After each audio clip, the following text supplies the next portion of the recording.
Melody on the mix. Idan da rai da rabo ai jinjiri yakan zama saurayi, idan da rai da rabo ai ɗalibi yakan zama malami.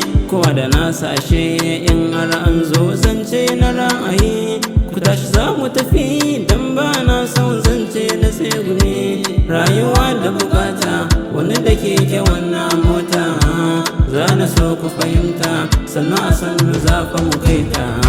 Al'amarin duniya kai kasa a gwiwa abokina, kai ilimi da yawa ribar sana zuwa kowace rana. Kar ka zama lezi kai nema ka samu masu gidan rana. Masu kuɗi da yawa sun sha wuya before kuji zance na.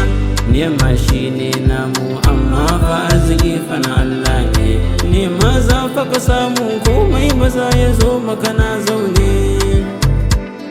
Ai komai ba za ya zo maka na zaune.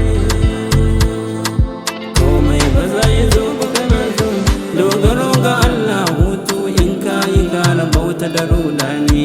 Ka roƙi Allah sarki dan ya tsare ka sharrin shaidani. Ka gyara halayyarka ai duk da ɗan adam bai rasa rauni. Ka gama istighfari dan kau da kai ga matan zamani. Yanzu rayuwa ta yi tsada, mai kuɗi yana cin ganda, mai tsayi ya kan wucewa dakin bishiya idan ta yahuda. Duniyar ga labari ce karkuce da ni kummance, duniyar ga labari ce karkuce da ni kummance. Ni ne annur jebi nake, annur jebi nake.